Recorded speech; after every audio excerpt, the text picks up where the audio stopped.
Good evening. Welcome to tonight's Board of Directors meeting on Tuesday, April 16th, 2024. I want to call this meeting to order at 6 p.m. Do we have a volunteer to read the vision, mission, and the land acknowledgement? I'll do mission vision. Do you want to do land acknowledgement? I can, that's fine. Sure.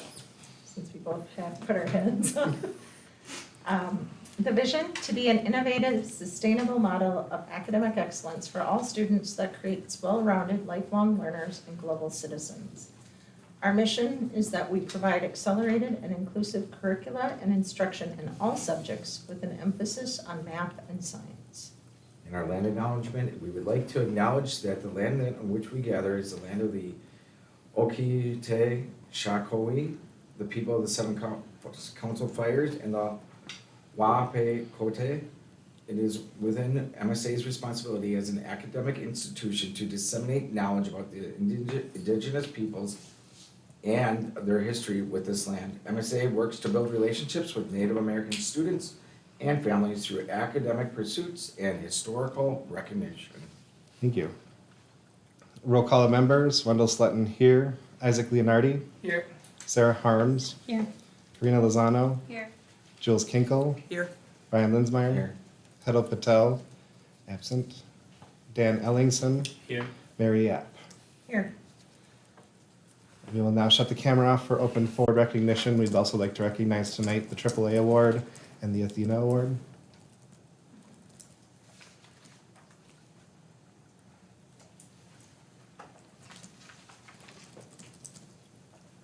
Any other amendments?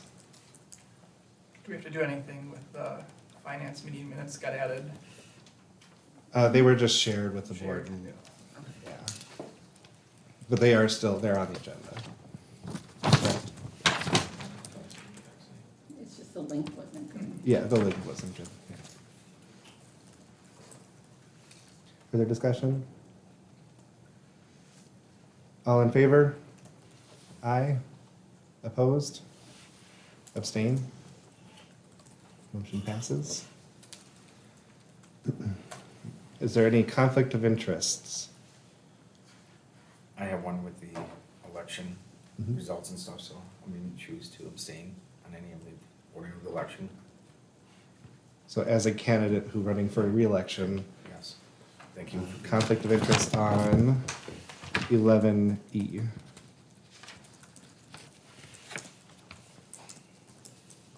Sorry, did you say 11B? E, sorry. E. Yeah, gotcha. Governance related.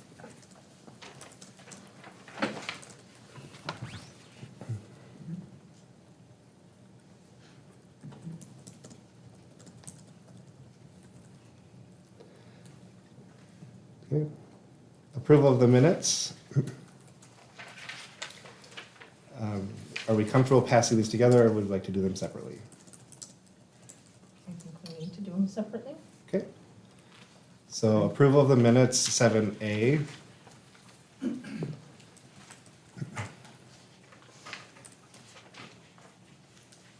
Or motion. I have one amendment to Well, make let's on make the that. motion first and the second, Oops, and then go sorry. into discussion. Sorry, you're right. So is there a motion to approve the minutes, 7A? I will move to approve. I can second. Okay. Discussion? I'm just wondering, for consistency's sake, if we need to make sure that, because we asked, or that, because we stated that the, YouTube video would be turned off for open forum, that we need to make sure that that's noted in the minutes as well.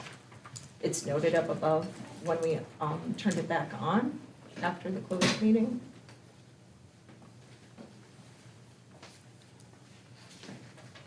In 6B, it says turn off YouTube. Is that what you're looking for, Mary? And then- Right, that's to go into the closed Closed meeting, and then we turned it back on. So if somebody's going by this, they would think that if they went to the YouTube video, the open forum should be on there as well. Oh, I see what you're saying. Okay. I see what you're saying. So we can add like 8A, make 8A, B, to say like A, video turned off, B, Mhm. stakeholder brought forth, and then C, video turned back on. I think so, yes. Okay.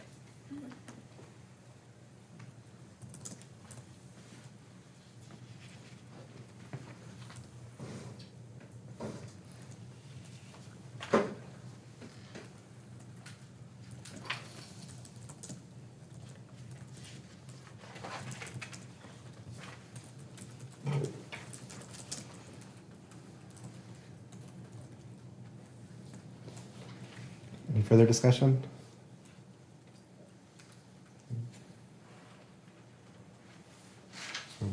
Motion to approve the minute 7A with the amendment of turning on and off YouTube. A, B, and C, 8A, B, and C, okay. Brian, are you okay with that amendment? Dan? Yep. Any further discussion? All in favor? Aye. Opposed? Abstain? Is there a motion to approve minutes 7B? Almost. Mary, is there a second? I can second. Discussion? I have an amendment. Yep. That our pages on it be corrected so they accurately reflect that there are only 3 pages of minutes versus 8.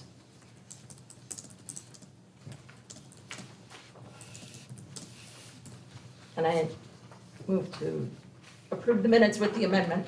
Thank you. Are you okay with that, Sarah? It should have, I'm sorry, I jumped the gun. There should be Further discussion? Just that, I came late that night, so I missed that whole special, so I'll Yep. abstain. Yeah. Okay. All in favor? Aye. Opposed? Abstain? Thank you. All right, tonight the board wants to recognize 2 student groups. We did acknowledge Black Student Union at our last meeting, but due to weather, we asked them to come tonight. So at this time, we'll do them separately so we can take a photo with each group. But we would like to recognize Tammy and the Black Student Union. Come on up.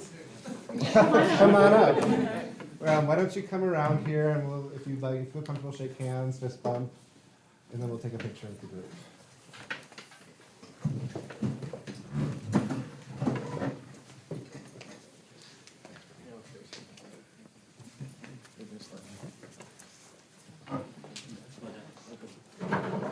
Sorry, I've got it, and I don't know if it's allergies or what, so. Okay, that's fine, I understand. Okay.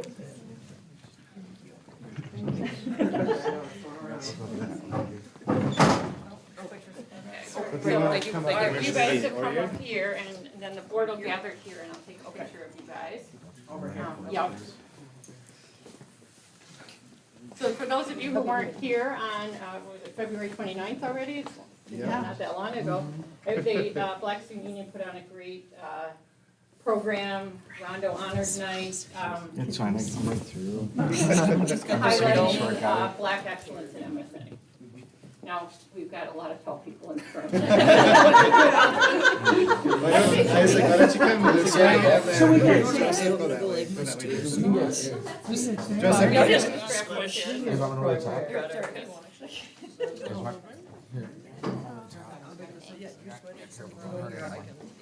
Thank you. Thank you. Do we need to shift that way now?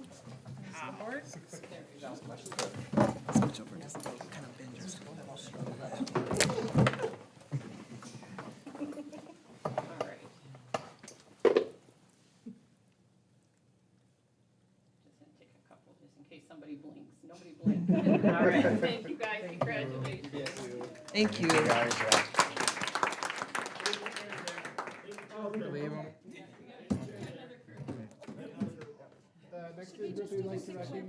I'll have Steve come talk about these awards, but our AAA recipients and the Athena Award recipients. All right, thank you. And I need to go fast because one of our AAA award winners has to get to piano lessons. because she's so into the arts. No, the first group of 2 students I'd like to recognize are our AAA award winners for the Minnesota State High School League, or our AAA award nominees from Math and Science Academy. AAA stands for Academics, Arts, and Athletics. And this award honors high school seniors throughout the state who have at least a 3.0 GPA or higher grade point average and who participate in the league-sponsored athletic event as well as league-sponsored fine arts activities. Our 2 seniors today, Caleb Bujak, come on Caleb, and Maria Makarova. Hang on, and you guys can stay here for a second. And then, I'd also like to recognize our St. Paul Area Athena Award winner. And the St. Paul Area Athena Awards is a program that honors outstanding female high school senior student athletes from St. Paul and suburban public and independent schools for their athletic achievements. This award is based on excellence in the individual sports for participation and accomplishments in team sports as well. Athena is the goddess of wisdom and skills. She was brave and possessed the essence of all that is noble. Legend tells us that she possessed the gifts of dignity, power, and youth, making her invincible. Our Athena Awards banquet will be held tomorrow at the St. Paul River Center, and so that's going to recognize every single Athena Award winner from the St. Paul suburban area tomorrow during the day. Senior Jada Schultz. So these are 3 of our awesome student athletes and involved in many, many activities as well, and we'd like to give them the recognition they deserve. So, there you go. Go ahead and shake hands with everybody.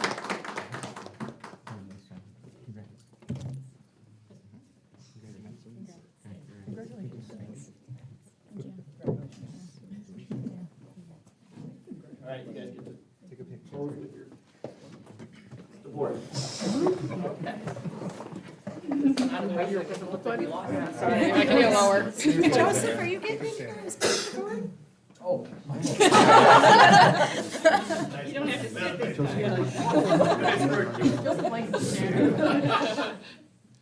All right. Congratulations.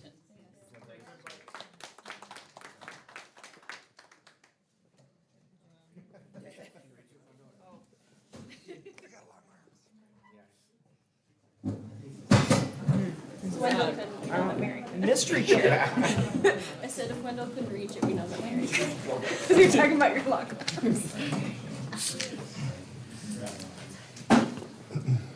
All right. Item 9, consent agenda. Is there a motion to approve the consent agenda? Oh, sorry. Hold on.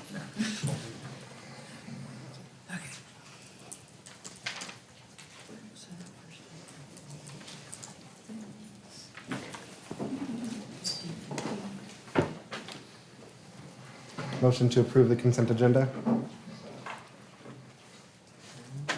Make a motion to approve the consent agenda. Here, a second. Second that. All in favor? Opposed? Abstaining? Okay. All right, board and administrative reports. We'll start with Joseph tonight. All right, hi, MSA board. It's been a while, but I'm very glad to come back here and give you guys some reports on what's been going on in our school and with some of our students. I first want to highlight some groups in our school and clubs in our school. First, I want to talk about the first FTC team. For those who don't know what First Tech is, they team up for it's a 15 team.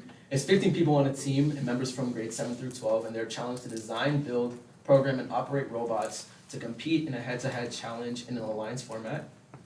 So this year's challenge for the FTC team was the center stage challenge, and essentially what it was is that teams had to stack 3D pixels on a slanted board. And I want to highlight team 13247, which is also known as the Rhythm Pack Mechanics. The people who were on this team was Anish Valuri, Jacob Rome, Tanush Karavati, Banu Kankanala, Iman Bedru, Anaga Matata, Ashish Valuri, and Thepi.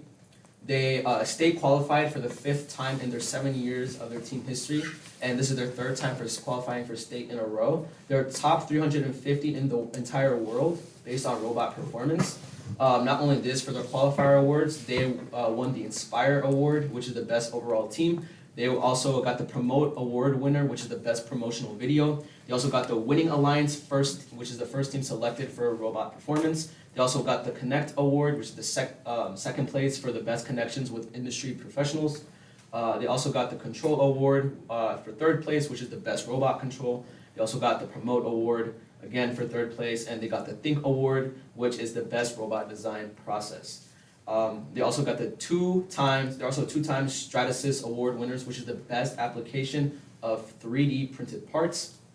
And then in state, they also received the Stratasys Award again, and they also got the Motivate 2nd place award, which is the best promoters of robotics in the entire community.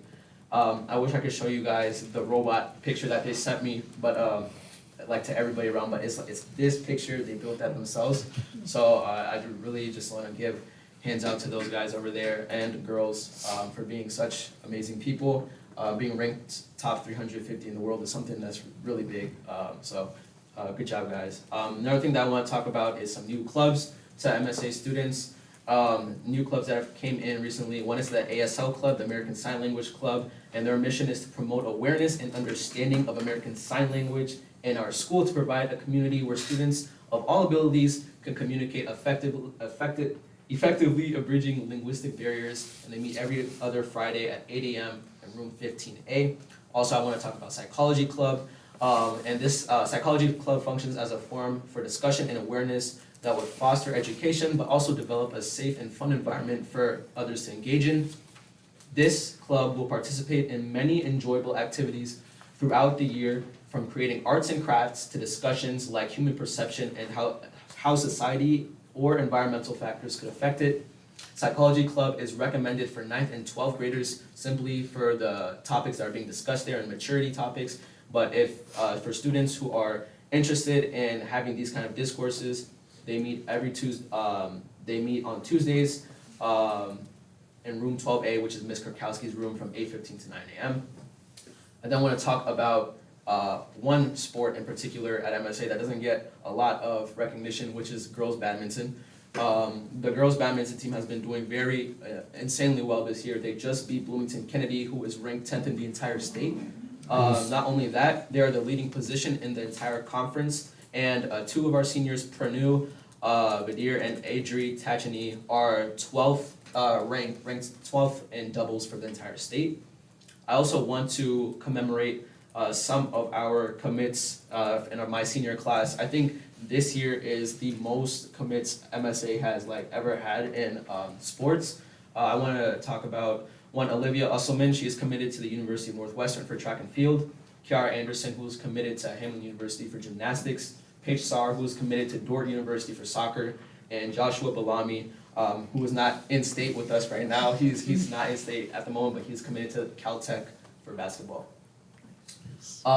Past that,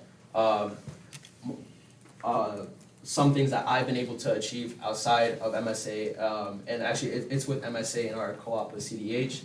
I just was a recipient of not only the All-American Award, but also the Academic All-American Award, and there are over 53,936 students who are involved in aquatics around the U.S., and there are over 17,454 programs, and for boys and girls, and only 1% of these students are recognized as All-Americans to be on the All-American team. And also to get the Academic All-American, you have to first qualify for the All-American Award, and then you have to have a GPA above a 3.750. I was also given the CDH Varsity Letter Award, also their Distinguished Gentleman Honors Award. I was also the recipient of the Minnesota State High School Swim and Dives Coaches Association Certificate of Academic Excellence, and I'm also their nominee for the Harvey Byrne Award, which recognizes a stellar male athlete who excels in their sport and also in the classroom. Past this, I was also ranked top 20 in the All Conference and one of the toughest conferences in the nation. And I was also ranked top 15 in the entire of Crean-Durham Hall history swimming. And I was also the fastest colored swimmer to have ever been on that team. So that's something that I have been able to accomplish while being there. And I'm also now committed for academics to the University of Chicago, and their most, I guess, it was their most competitive year with over 50,000 applicants and only 3% getting in. I also got a $70,000 scholarship and much more to come from other scholarships that I've applied to. So yeah, that's all that there is from me, guys. So thank you. Congratulations. Congratulations. Congratulations to all the students too. Thank you. Yes. All right, the board report, workshop, work session, review. I forgot to put mine up, but I know you hear them. So our shared messages from our last workshop are that we developed a roadmap to our future. We looked back so that we could move forward, reviewed and discussed pulse survey results before developing a 3-year plan, and discussed concrete steps to the future, board development. So for those of you who did not attend that workshop, we are working towards developing a 3-year plan to keep us on track in not only our governance, but in leading the school in the right direction. And with that comes a couple of things that are coming up for us. And one of the action items we'll discuss later is that TeamWorks, along with myself and Dr. Hinton, were invited to participate in the Volunteers of America conference, have information, which is held June 10th through the 12th. So that's why we have an action item to change that work session date so that we can accommodate that. But this specific conference is for the Minnesota Charter School Leadership Conference, promoted by Volunteers of America, Minnesota. The session that TeamWorks has requested or submitted is From Chaos to Clarity, Getting Your School Board on Track. A high-functioning, governance-focused school board can propel your school forward, while the dysfunctional board may set back your school and your relationship with your authorizer. At what level is your school board functioning? Is your board choosing to operate in governance? If not, take the first steps to get your board on the path to excellence. So in this session,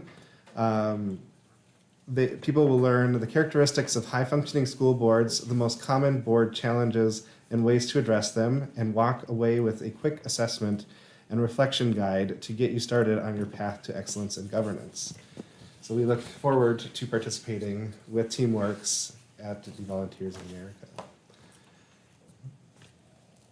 And the last thing from me is I asked at the workshop session that everybody review the executive director review documents that were shared with you. I asked that they be completed by the end of this week so I can take a look at them. I have been doing some research through MSBA, and a couple of notes from MSBA is that it's important that we work together for the benefit of our students when it comes to the review of our executive director. That we're partnering on expectations that are clear, we're partnering on communication, what the district is to be and looking forward. So a couple of things as you process through this, keep in mind is what do we want in terms of performance, and what does that look like 1 year from now? So if we were having this conversation 1 year from now, what would we have achieved? So keep that in mind as we go through this review. Another note to make with MSBA is that when we develop the executive director goals as well as our board goals, they should be parallel. They should work in tandem. So keep that in mind as you process this evaluation. One thing they did recommend is to never do a 360 review. They say that that is above our level of governance. So a 360 review we've never done and we never should plan to. That involves the use of culture and climate surveys. The board itself is not responsible for culture and climate. The executive director or superintendent is. And so the culture and climate survey is used to the benefit of the executive director to get a feel for how things are going with the school. Yes, we get to view it, we get to observe it, we get to discuss it, but it is merely for the executive director's growth. But we will be reaching out for community input in the coming year. So that is where we're at with the executive director review. All right. Dr. Hinton. Okay, before I get started on the executive director report, there's just a couple of quick updates. I did get an email from Senator Mitchell yesterday. And the school safety aid that a number of board members and Mr. Sutton and some administrators and myself advocated for has made it into the omnibus bill. That doesn't mean it's passed, but I feel like our attendance there did really help push that along because we were able to get some Senate sponsors and some more House sponsors for that. So I'm very excited to announce that. We did have at the coffee with the director last week, Woodbury Mayor Ann Burke came by and we talked expansion and she was very positive and excited about MSA and MSA in Woodbury. Since then, Eric Searles, who is I think he's the I don't know his title. He does a lot of the building and the planning for the city. He's reached out to the project team. They're working together. I don't know what that exactly will end up meaning, but that was positive too. So, and thank you to a number of our community members and Director Yap for connecting her with us and inviting her over for the coffee with the director. So that was a really positive experience. There's been some questions. I mentioned school lunch last session.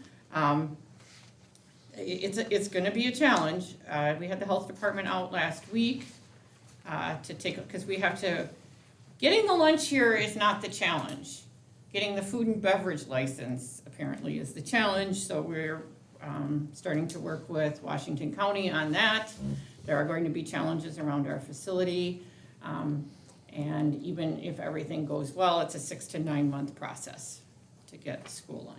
So just to temper some excitement, it will not be rolling in here in September. So we'll keep working on it. I'll give you an update in terms of, I just don't know at this point how excited we are to do a major remodel for something we will probably have to then turn around and tear right back out. So those are the couple of quick updates that are added beyond the executive director report. We have a draft budget. It's not complete, but our current surplus is $31,535. The process for developing this budget, we spent a lot of time. I spent time with Joelle and with Shawnee and with our accountant, really working through the enrollment trends and PSEO and how PSEO might impact us now with the contract. And we did develop a formula that allows us to pretty easily track those PSEO changes. Those will continue, but right now this budget has a very conservative estimate for PSEO. So I'm confident that it's not gonna get worse. It will likely be getting better as we get more numbers in. And it looks different than previous budgets because our ADM, because Century College students remain in our ADM before they were pulled out. And then the students who are going to other colleges are the only ones that are pulled out. So when you look at it, it looks disturbingly low in terms of the number of PSEO students, but they are accounted for in the contract line on the budget. So that has been accounted for. We went through, I pulled a line-by-line review of the spending from last year and this year and compared, and then we didn't just do, I think traditionally at MSA, we've done a straight 2% increase on each budget line item. This year we went through and looked at what have we spent, does that seem reasonable? What more do we think we'll need? And really just making sure that each of those numbers align to actual expenses. Our teachers have been busily working how much they actually need for supplies and requesting those supplies. And Mr. Leonardi needed some more stats books, not to call you out, but he has books, didn't have enough books. So those kind of things we've accounted for, all of those, and those are still coming in, but we're tightening that up along the way. We have, in keeping along with our hopes to continue to close the salary gap, the wage gap between South Washington County Schools, our home district, and MSA. We continued with the salary scale worksheet that we proposed last year. We were able to maintain that, and each of our staff has the average increase for teachers is 6.3%. Some are getting a little less, some are getting a little more. If anybody was under 5%, we bought them an extra step, so that we're trying to really get them caught up to market rate. Other staff has 4 or 5% increases. They were not as underpaid as our teachers were comparatively. So the staffing we have, just we've been talking about for a while now, we are looking to add a health teacher, a business teacher, dean to manage behavior. Some districts call that like a behavior specialist. It's not really an administrator, but it's someone who takes care of the lower level behaviors, attendance, friend group issues, which shockingly are big in middle school, and just those smaller issues that need to be taken care of. And we'll need at least 1 new special education teacher, perhaps 2. We're still going through all of the enrollments to get the special ed count, and then it's not just the count, it's the needs. So once we have the IEPs and whatnot, we'll be able to fill that. Those are new positions. Staff reallocations by, we had a number of intervention periods in the school day. Feedback from staff said that it would work better in advisory time. So we've kind of rearranged that and been able to come up with, we wanted to have a 0.8 instructional coach and literacy lead. Literacy lead is gonna be needed for the READ Act, so this is a little bit ahead. We're still waiting to see if funding comes with that, but we have it settled without funding. And an additional 0.5 person coming out of our teaching staff likely for community engagement. So that's somebody who already, we're looking to fill that internally. And then a continued realignment of our office duties, but no more positions. So we added an enrollment coordinator this year. We're still trying to massage the other office positions. Dr. Hinton, may I ask you, regarding the behavioral specialist, like what's the difference between that and like the counselors we have right now? Or like are the rules gonna be changing between the two? Like where counselors will be? So the counselors don't really deal with behavior. Like if a student is being disruptive in class, they might if it turns out that there's a need, a social emotional need like that. But it's more, tracking down the tardies, if kids were doing, it's not an administrative role, like the dean would not suspend students, and the administrator can suspend students. The dean won't supervise staff, only a licensed administrator can do that. They will be more helping out in classrooms. In some ways, it'll be similar to a counselor in that you might have groups, like if there's, these 4 friends are squabbling amongst themselves and it's disrupting school, they might meet with them and talk with them about that. And really build up family connection too.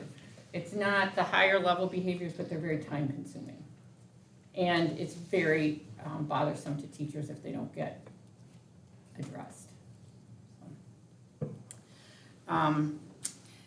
Part of what you'll see in this budget, it says employee retention credit. We do not actually have the employee retention credit. That is an error.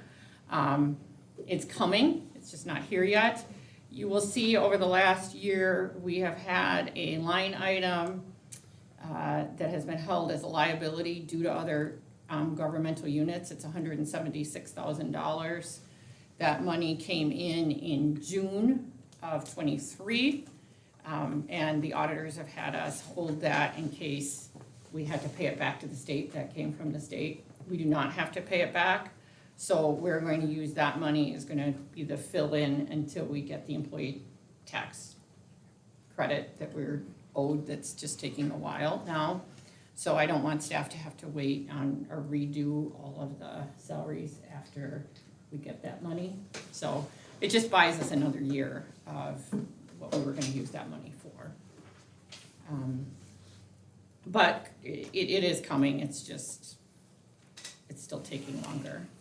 Our next steps on the budget are to continue to monitor and adjust based on PSEO counts, finalize, there's some contracted services that we still don't have those final contracts in yet.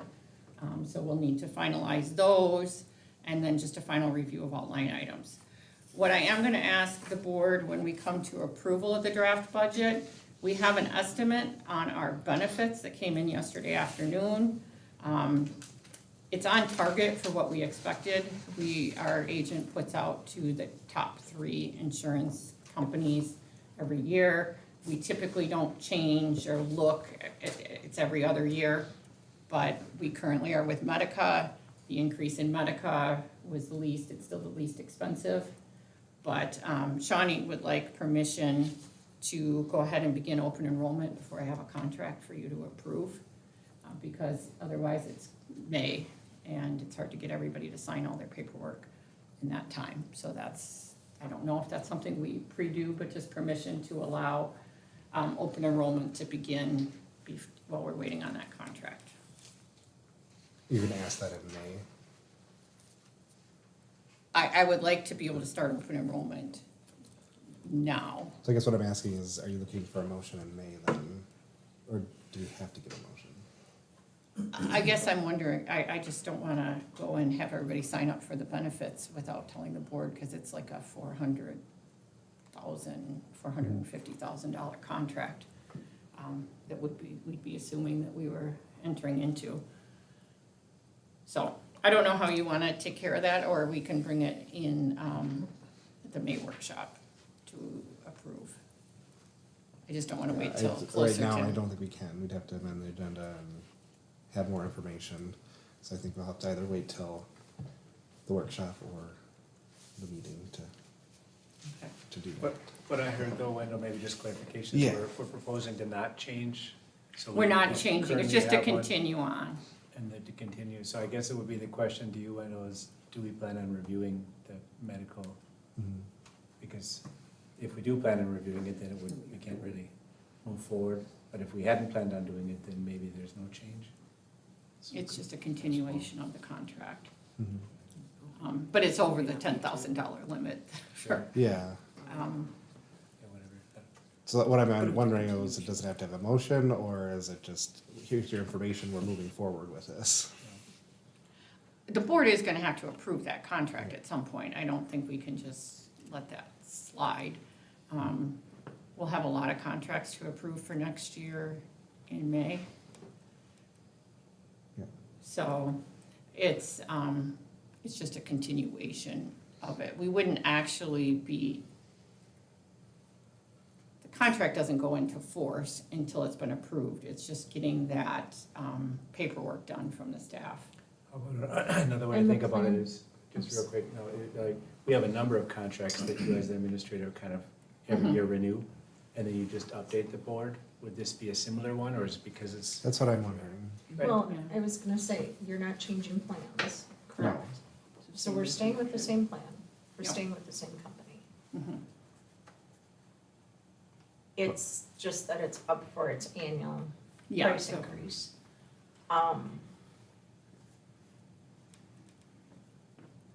Because we don't review the plan until next year. Right, so I don't know that we would need a motion done. Yeah, I just want everybody to be aware that I'm doing it before I start passing that all out. I mean, it's That's what I was accounted saying. for in the budget, but there's a lot of things accounted for in the budget that I, Mhm. need to be. So anyway, that was that. I have included a link, I won't go through the whole thing, to, in accordance with our policy, our 102 series, 102.1, 102.2, and 102.3, we're to have an equity plan every year. The governance committee reviewed those policies and did not recommend a change. I have attached an equity plan for you to review. I'm happy to talk through it if you would like. I can just highlight it. But please feel free to read through this and give me comments as well, because it'll be part of the final PD plan that'll come in June. Okay. But we're gonna continue on our main pillars that we have been working on, which is equity PLCs, which is professional learning communities. Those are focused on departmental teams. PBIS, which is positive behavior interventions and supports. SSTs, which are student success teams, so those are the grade level teams. And special services, which encompasses our EL students, students on 504 plans, and special education. So we're going to continue down the path, which has got equity at a core, where we're gonna be working on our professional learning communities, really focusing in on measuring success and then identifying students who are struggling and making sure that those students are getting the supports that they need academically. Student success teams are also having academic support, but they also focus a little bit more on the social emotional or the whole child. So if we have a student who is struggling in multiple subject areas or struggling with other areas that might need some intervention, the grade level team meets together to work on that. And to really stay on top of some of the more minor behavior issues that might be cropping up. The full implementation of our grading for equity. Our equity team has been working with our staff on that. That's a teacher-led initiative. And we will do a full implementation next year. And PBIS, we are starting to add some of the restorative practices. Admin was all trained on that last year. Part of that is just making sure that every student feels a part of the classroom and it's culturally responsive, and focusing on becoming positive members of the community as opposed to consequences, negative consequences. Not that those won't still happen, but we're trying to make sure that everyone just wants to benefit the community as opposed to looking for behavior infractions all the time. And then to community engagement, this is one of our big pillars that we would like to add for next year. It's an area for growth at MSA is increasing our parent involvement in our diverse communities. In 2024, we had 66% of our students were students of color. We would like to add next year an added focus on community outreach to our parents of color, and that is something that we've been talking about with our authorizer in terms of improving our achievement, not improving, lessening our achievement gap and bringing more families of color into our community or into our school. And then special services training, that'll continue, how to address and meet the needs of students with IEPs and 504 plans, also need EL services. And then working on gender diversity and sexual orientation training for our staff. So that's the thumbnail of it. If you have any questions, thoughts, additions, please feel free to reach out to me if you have anything that you would like us to consider. And then on to expansion. This is an exciting time. We have not, don't have a lot new to report. We did get our initial feasibility study. I will add that to the expansion brief. If you need a link to that, I will send out another link. But there is a lot of stuff that's in there. I'm expecting pricing in the next week on the buildings and those various costs. There's a lot of, it's a lot of dense reading. So I would hope that everyone would read it. We also had a meeting with our expansion committee last week, And they went out and looked at some of the properties. I would highly encourage everyone to drive out and take a look at the various properties. If you need some more information on the exact locations, let me know. I can help you find them, but I think it's really important to get a feel for what it feels like on those pieces of property. So certainly that's something that I think we'll be ready to, and we're hoping to be ready to make a decision on moving forward on a purchase agreement in May. That is our hope, so. At that point, if everything is aligned, that would likely be a special session in May to review that and make a decision.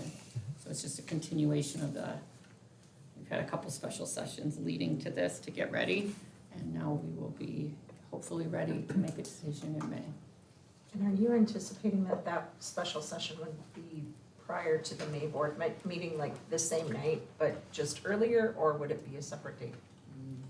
I'm not sure. I mean, it seems to be better because everyone's already got time blocked on their calendar. But I think it's gonna depend on how much stuff is coming through, how much time will be needed. That's what I'm looking at is this an hour? Is this? And I'm gonna have to talk with the project team Okay. and see what they think.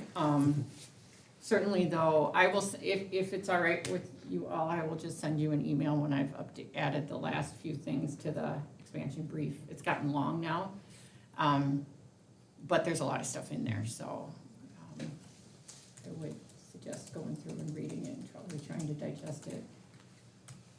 So. Kate, did you want to talk about the PACT visit at all? Oh, yes, thank you. Yeah, we, Dan and I and the project team went up to PACT School up in Ramsey, Minnesota. They just recently built the school. And they had a lot of the same construction methods that we would be looking at that are economical enough for us to be able to afford. And I thought it was a really nice school. It didn't look like an economy school to me. It really was nice. I don't know, Dan, do you have any impressions about that? I think we would be happy with the school. They did a nice job with it. Now it's brand new, right? So it's kind of hard to tell once it's been worn, or if you will. But for a brand new school, it's beautiful. So. Yeah. And the other thing was nice. I mean, competitors is a strong word, but they also have a charter school in the Twin Cities area.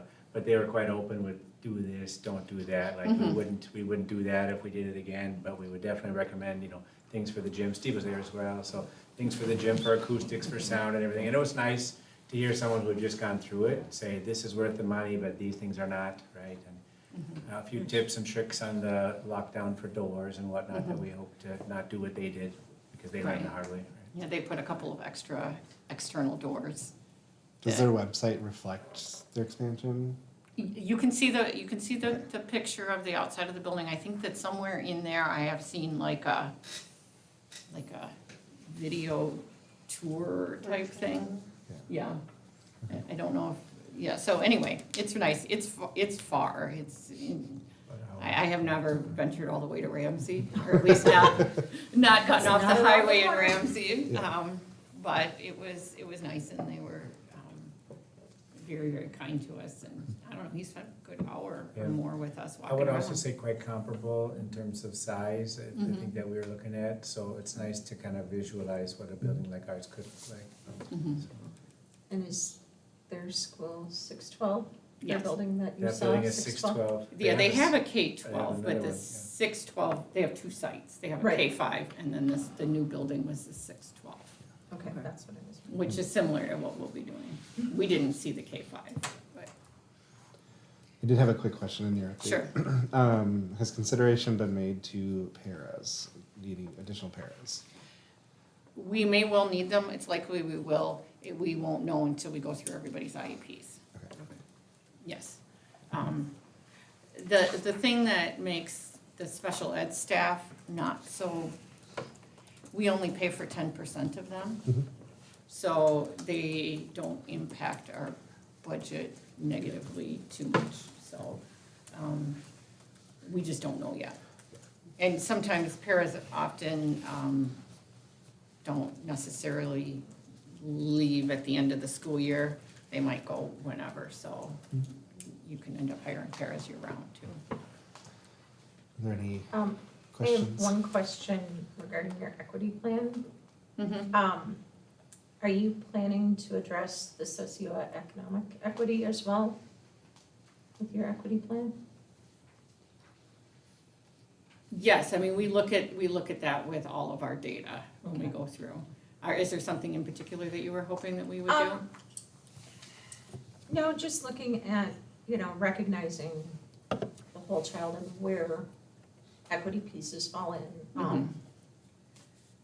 Just, not everybody has a cell phone. Not Right. everybody has a computer at home or a smartphone.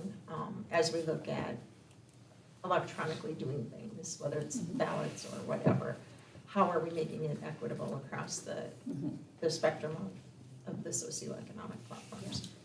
Yep, that's a good point, and I think one of the things that we have always been really good about here is making sure that everybody has a device that goes home, but there's more to it than that. Mhm. The thing that, the reason why it's harder for teachers to track that, they need to know that not everybody has everything, but the free and reduced lunch, the students who qualify for educational benefits, very small number of people know. I could find out if I wanted to know, but I don't have that list. Like, I couldn't tell you who Right. who qualifies or not. We just try and keep that, kind of Mhm. protected. So, like all student data, but that's the student data that a lot of teachers just don't know. So, Any further questions? You do have an opportunity to email as well. I just wanted to say, when the Woodbury mayor came last week, all my 10th graders were like, "Did you see that the mayor is here? Yeah, the mayor is here. Yeah, the mayor is here." Like, I love our kids. Well, you know what? I'm like, if you go to like Woodbury High School, how many kids there know who the mayor is? Like, I love it. well, and she is so nice that they actually do know her, so she's clearly out and about. I don't know that I would know the Richfield, the only reason why I would know the Richfield mayor is she was my son's 6th grade math teacher, but otherwise I would not recognize her on the street. So, All right. all right. In the interest of time, let's keep moving forward. Leonardi with the Finance Committee report. All right, so the big part of the meeting was talking through the budget draft and the process of that. I think we've covered that pretty well already today in our meeting. As far as this year's current year financials, everything looks pretty similar to the last couple of months. So we are 75% through the fiscal year at the end of March with the latest report we have here. The revenues are right on track with that with 76%, and the expenditures are a little bit under that with 65%. That makes sense though, with trying to be careful with the budget and also the end of the year payouts to staff and other end of the year expenses. The ADM is about the same as before. The projected days cash on hand and debt service coverage ratio are both above what we need. And I think those are the highlights from the current year financials. So again, everything looks pretty similar to the last few months. I will say there's a lot of details in the budget draft, so we still have the draft today. But if anyone here or anyone else in the community has questions, we can get those to us and we'll talk through that for the next financial meeting. And Dr. Hinton and Dustin from Creative Planning are good at answering those and providing all the information we have if there are questions about any of the budget draft questions.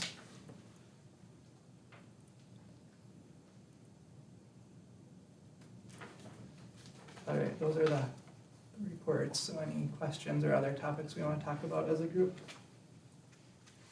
I just have a quick question, kind of following up with the socioeconomic piece and the food shelf, so it's kind of directed at both Karina and Isaac. As I look at this, the food pantry, it looks like we only have $27 left in that fund year to date. How are we looking going into the last 2 months of the year as far as provisions? Let me look. So we did get a grant that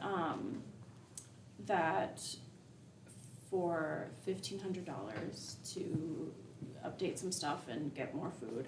And so we are requesting reimbursement from that.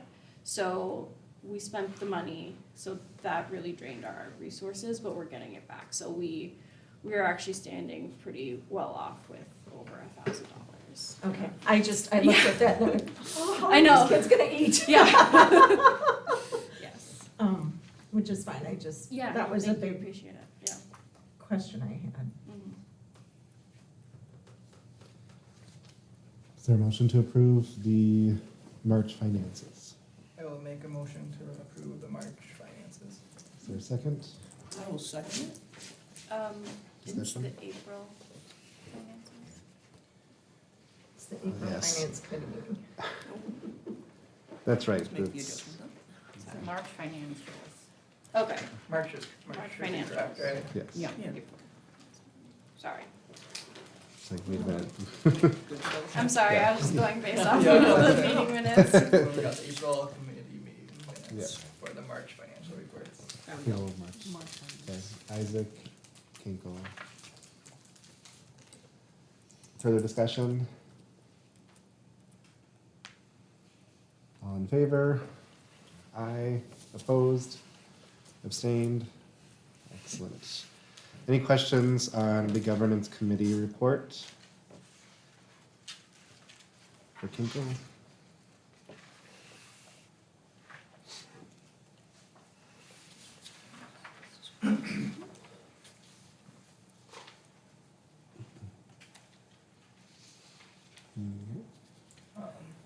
Not sure if this is later on, because it's on here later, but the READ Act, I just want to hear, it sounds like all the elementary references, we just decided to keep for now, because later on you might need them. That It is seems correct. kind of weird reading them. Yes, that's correct.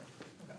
In case of, depending on how things go, it's a lot easier if it's already in there. Uh-huh. And, oh, let's It bring this doesn't back affect up anything again. by having them. You got it.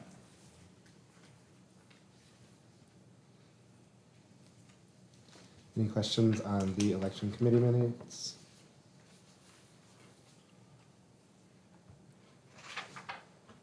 All right, moving on to action items. So as I said in my report, we were invited to participate in the Volunteers of America workshop. So we're looking to change the date of our June workshop. It was, Wait a minute, you need to go on the election committee. I asked. Oh, I'm sorry, I was listening to her with, sorry. Is there something you? Apologies. No, we're good. June 11th is the week or the time period in which the Volunteers of America is happening. So we're asking to move our work session to potentially June 18th. Looking at the agenda today, I forgot to retouch base with Christine about that date, if it works in her schedule, getting the thumbs up. So does June 18th work for the rest of us? Okay. Sorry. Working for me as Either, well. Yep. But it's just a workshop, I shouldn't say just a workshop, but I mean, it's not a board meeting, so. But we can do the 17th, and we might have to just maybe postpone the motion until our next meeting. So I can confirm with everybody. I'm gonna be in Spain until the I was gonna say the Spanish trip gets back sometime on the 18th, Yeah, I but we don't have times yet. You're not coming here straight from Spain. Yeah, no, Can we I'm do sure the that's 10th? gonna work out. Do the Monday before? The workshop is the 10th through the Oh, 12th. never mind. The Thursday or On that week, on 13th? Thursday, we could do it. the 20th?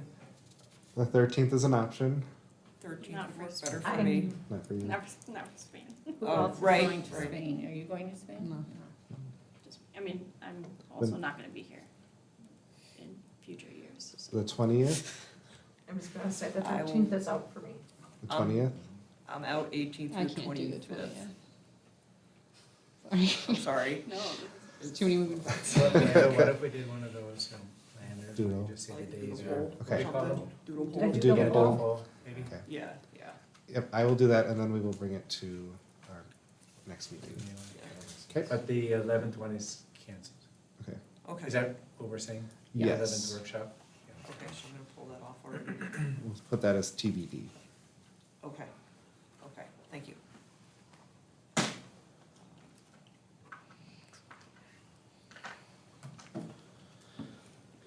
All right. Jules, did you want to talk a little bit about policy 606 before we have our discussion? Sure, let me go ahead and let me pull back up my governance notes here, okay?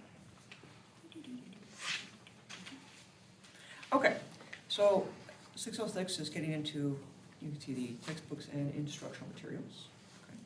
So we were looking at this, we are trying to make sure that we are providing ways that if there's materials that individuals object to, so to speak, right, they have a way to pursue a series of procedures that they will be able to voice their concern about, right? And those procedures are going to be further developed and fleshed out by our executive director, right? Because that falls into the administrative category outside of our jurisdiction of governance, right? So that's those procedures are gonna come forward in a later meeting, okay? So They'll come when we come for second read. We come for We'll have second them read, ready. okay. Thank you. That was the main thing we wanted to point out with this, is that there will be a series of procedures. It will be very systematic as well, so that it goes through the proper channels as opposed to coming straight to us, because again, this is not a matter we should be intervening in. So this is regarding 606, okay? We also, I think, we want to go on to the READ Act at this point, or? Let's do the discussion on 606 first. Any Are other there questions or any questions, comments? I will say this, I like the fact that the procedures are coming with the policy, because it is our job as board members to set the policy. But when procedures, and we set it with the intent that the procedures will follow. But I like the fact that we're being aware of what those procedures are gonna look like. Because I think that's where we end up getting a lot of parent feedback or community feedback, is when they don't know what the procedures are. So I commend you for having that, and I would hope that maybe going forward, we can have that coming through with policies in the future. Just so we make it clear, and that we as board members know where to direct people to, and we know where to find those procedures ourselves.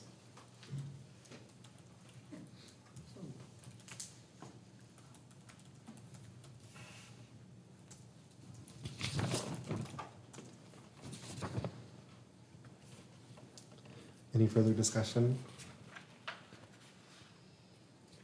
I'm not quite sure of the language, but the foster respect and appreciation of cultural diversity and varied opinion. I feel like there's a better word than appreciation. Can I ask what section, paragraph? Sorry, section 3B, 3. 3B3, page 3B3.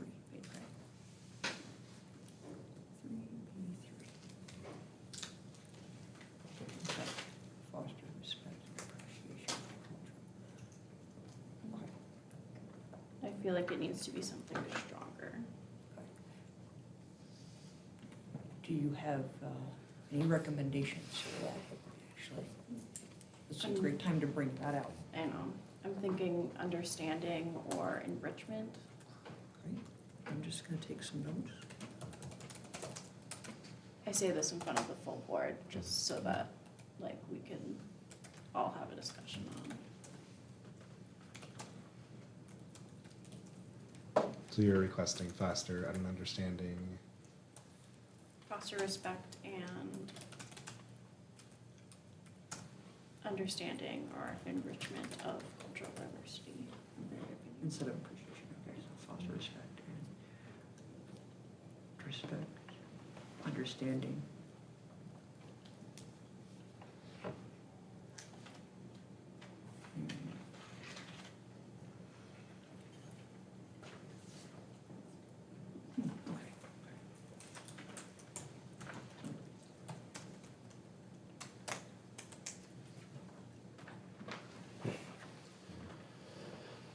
Any other thoughts?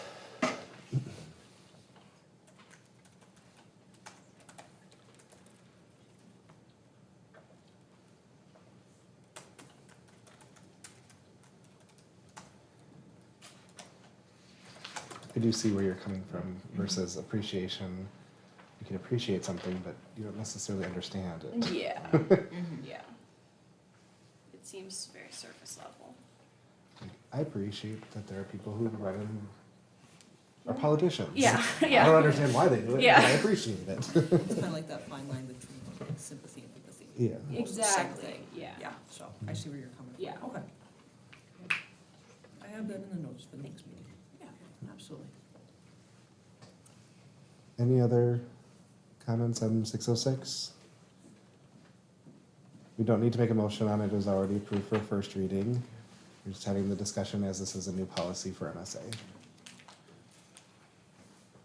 All right, let's move on to the READ Act, 621. And let me go back to this series of notes now. Okay, so one of the things with the READ Act that we already discussed, that Director Leonardi brought up, was that concept of the elementary components, right? And Bruce, we've talked about some other things with our future. It's important just to keep some of this language in here to make our lives easier later on, right? We're not coming back and reworking a wheel unnecessarily, right? And part of this too, one of the other questions that came up here was, what if a student opts out of testing, right? So when that happens, the teacher has an obligation to then notice if the student is below based on classroom performance, right? This is not what tends to happen. Most of our students take tests, right? Or they opt in for the tests. Most of them do not opt out, but there is something in place in case that situation arises, right? Something to keep in mind with the READ Act as well, okay? There's elements of this that we need in place for next year, right? That's mandated. But, okay, as with many other large-scale kind of initiatives of this nature, there are a lot of working parts that the state is still trying to figure out. So there is an element of flexibility here that we need to be aware of and keep in mind, because we are going to need to do revisions on this, right? So if you're looking through and you go, well, I don't know how we're gonna do this, or we're gonna do some of these things may change. There are certain things that are much more definitive, but there's still a lot that's kind of up in the air at this point. So we wanna just take a couple breaths, stay back, and just watch how this unfurls, and not get too caught up in some of the minutia details right now, because it's very likely that some of those things will change, right? Just so we're all aware. And a lot of the things in here we're already doing at MSA, so. Yep, and we will, we are required to turn in a local literacy plan. That is underway. That'll go in, that has to go in by June 30th. That's the first big thing that we have to do. We would, however, like any feedback that you have, if you could look through this, so that we can keep that in mind as we go forward with either this or any revisions that we need to do. Please, as board members, take a look through that, give us the feedback so that we can address that as well. I don't know how many times I've gotten updates from the state saying, oh, the READ Act, and they're debating this and that, and the other thing with it coming through this year, so it's like, what we see now is gonna be changed by the end of. Oh, There are major Oh, yeah. revisions and some funding potentially coming through in the omnibus education bill. So I was reading that this afternoon. It's not gonna get rid of the bulk of it, though. I mean, the READ Act is here to stay, and the major tenets are here to stay. The main thing is how they're gonna get people trained and how they're gonna pay for this. So I think we're safe passing the policy, or it's prudent to pass it at this point. Any questions, comments, concerns?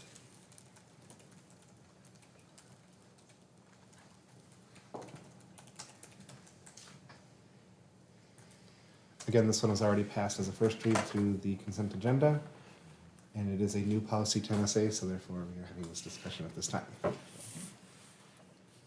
sorry, before, and I should have mentioned it, but I'm just realizing it now. Do we need to cross-reference with, I can't remember, the policy, was it 601, 603? There was That a couple that were references- in discussion, I think not at the last governance, but the one Yeah. before that. Because we like added a cross-reference to the Literacy and Read Act policy. Why don't we Yeah. send that yeah, to okay. governance and we'll look Mhm. into it Yeah. later. Do we Sorry. need to Yep. cross-reference with Yep. policies? Mhm. We'll go back through notes, I'll take a look at that, absolutely. Yep, Mhm. thank you for that. Any further discussion before we move on? All right, the budget model production draft. Dr. Hinton did discuss some of this during her update. Are there any questions, concerns, comments, or anything you would like to elaborate on at this time? I think we, General question, so we've talked about ADMs in the past. This goes from, let's say, 622 to 725, right? But then I was going through the numbers and trying to figure out what do we get for that extra 100? Like, where, extra general ed revenue, you know, well, I guess what do we get for that, let's call it pain of cramming another 100? So it's hard to look at, and we get $8,565 that we did this year per student. The number on site is not gonna go up that much because all the growth is in grades 11 and 12. The PSU. So that's where we're gonna see the growth then is also then in the contract, the PSU contract. So really what we are, it's more about maintaining the growth trajectory that we started by keeping those students flowing through so that when we get ready to move, we've got our high school is at least got 110 kids in every grade. So like the following year, 25, 26, before we move, there will be some growth there, but then the growth will only be in the 12th grade. Because next year is the year that first bump of 9th graders gets up to 11th grade, and then the following year they'll hit 12th grade. While we're still here, we won't grow, we'll just maintain our, our class, our 9th grade at 5 cohorts and our middle school at 4. Maybe said another way, so we have, I totally support the growth, we are fully committed to expansion, right? Right. So I think that all makes sense, and we can't just jump to a new high level, I get that, but when I look at the end fund balance and the annual surplus, these numbers are the same this year and next, but yet we added so many more kids, so that, I was just trying to go in and see where's that So really what we're getting out of it is the ability to pay the staff well, and then, we have to, some of the money goes to the added staff that we need, Sure. right? So we'll Yeah. need more staff, and, getting that additional coaching position, and, at this point, you're gonna see your biggest growth is gonna be in our lease aid, which is where we need money a lot, is from around at the building company, cause that money, we still get, although it's sadly not increased in a long time, we get full lease aid on every student who's enrolled. So that will help us with some of our projects around expansion. But no, you're not gonna see a ton right now in terms of getting that surplus. But we're also not trying to build a big surplus. No, and we shouldn't, but I was just asking, so I mean, it's fine if we're investing in the staff and investing in, raises and whatnot, something also we've talked about trying to do for a number of years, it's okay.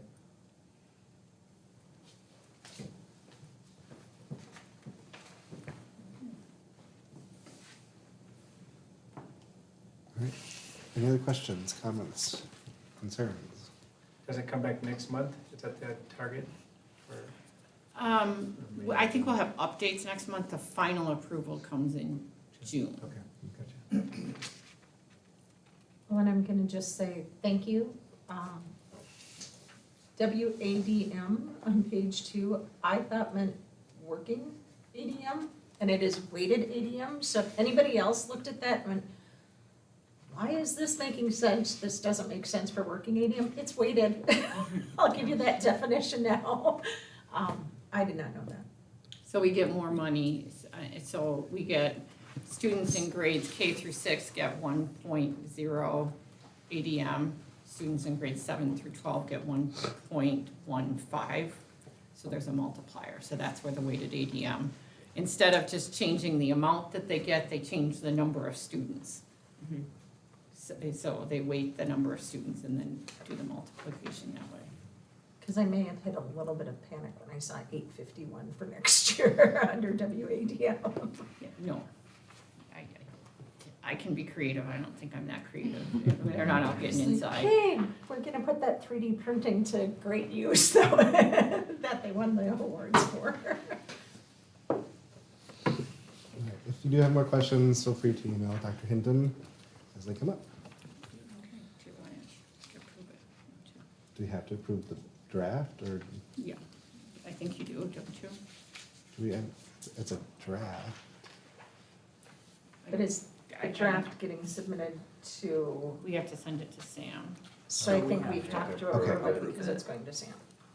All right, so is there a motion to approve the draft budget model predictions? I can motion. Is there a second? I'll second. Further discussion? You might want to highlight some of the conversation in the minutes, because we had the discussion before we Yeah. voted, so we'll go back and do that. Yeah. Okay. All in favor? Aye. Opposed? Abstain? Motion passes. Okay. Election ballot, do we have a recommendation from the election committee? I can speak, we met last week, I think it was, reviewed, parents, community member, staff members. We captured the notes in the governance committee section up earlier. I think, basically, we had some questions which were captured in the notes, talking through the background checks, just making sure that everyone followed the background check procedure. I understand from Dr. Hinton, we have that now done for those.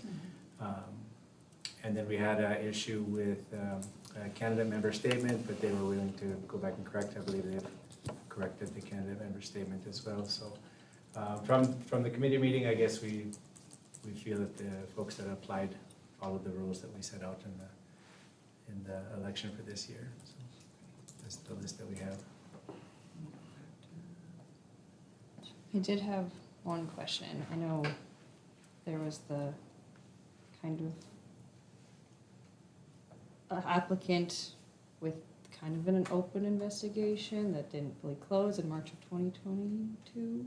Did we hear back legal advice on that, or? Yes, so it was recommended to me by the committee to investigate, let me just pull up for the correct wording, any candidate concerns at the next board meeting. So I did take the initiative to reach out to our attorney, and they provided this statement. Would you mind reading this for the record? Annie Cardenas was an employee and board director of the academy who was subject to investigation and resigned June 2nd, 2022 during the pendency of an investigation with regard to taking any action against AC in her current bid for community member director. It would not be appropriate for the academy to prohibit AC from being on the ballot, nor to refuse to seat her if she won the election. The Academy's bylaws by Minnesota statutes, chapter 124E, do not provide authority to remove a candidate from the ballot or allow the current board to not seat a candidate who won election. As defined by Academy's bylaws, the board remains the ability to remove a director at any time with or without cause if 2/3 of the remaining directors affirmatively vote to remove the director. So I had been reached out by a couple board members about the same concern. So the opinion of the attorney is We have no authority to remove from the ballot, nor do we have the authority to prevent them from being seated, so. Is there a motion to approve the ballot? I move that we approve the ballot presented by the election committee with the amended statement by the candidate. Or with the inclusion of the corrected statement. Well, why are there two statements? So Joe's wondering why there were two statements provided. There's a motion on the floor. Okay, so we'll ask that in discussion. Okay. Okay, so motion by Mary. Is there a second?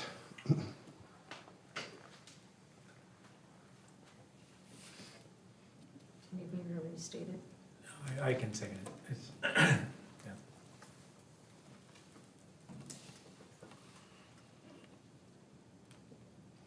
So motion to approve the ballot presented by the election committee with inclusion of amended statements. Okay, yeah, Ellingson, discussion? Apologies for going out of order there as well for a second. Why are there two statements? Is that a forward discussion? I would just say without going into specific who had the different statements, that an error was noticed in one statement that we could tell was not correct. So we just asked that person to please revise it. They revised it. So it was information that we had access to at the school. So we just asked them to kindly revise it and then submit it. We didn't feel comfortable having a statement that we didn't feel was completely. I don't want to make any judgment on intent. It just wasn't completely accurate. And legally, the school cannot post false information on their website. So it was revised. Just like, I think, I don't have like access to the election ballot, but I'm just wondering also, because I haven't really been in the loop with the election, does that mean that Ms. Cardenas or Annie Cardenas is running for a position on the board? She has submitted her name for the community seat, yes. Any further discussion?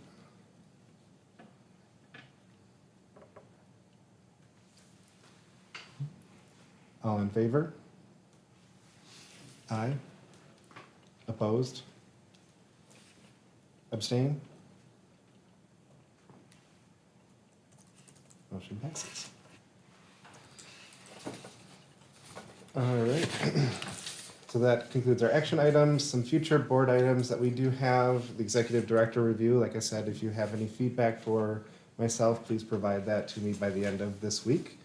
You should have in your inbox already the pulse survey from Christine, as I put that on a time send. So please, that information is very vital to our growth.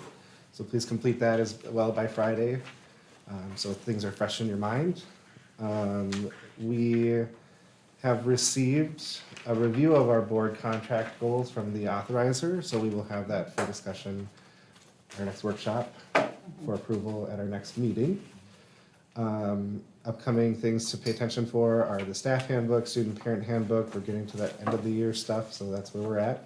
And then we'll have the proposed budget for our next meeting. Is there any other items that we need to add? I know there were some questions at our previous meetings, but those are up for our organizational meeting process in June, July, so. I just have an encouragement. This weekend is the student play, richly poisoned, Wendell's advertising it. If Yeah. any of you don't know, Yeah. our director for drama is retiring from directing at MSA, Karen Biederman, at the Stepping end of. down, I don't think she's retiring. She's stepping down at this time. She's stepping down, Yes. she's leaving us. Yes. She's been with us for the last 7 years. Mhm.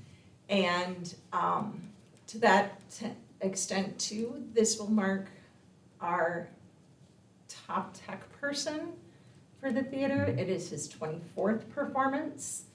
And his parents have been incredibly involved in all of the staging and I don't know how many hours, but this is their 26th performance. So if you see Todd and Nicole Pierce, please thank them for all the service that they have given to MSA.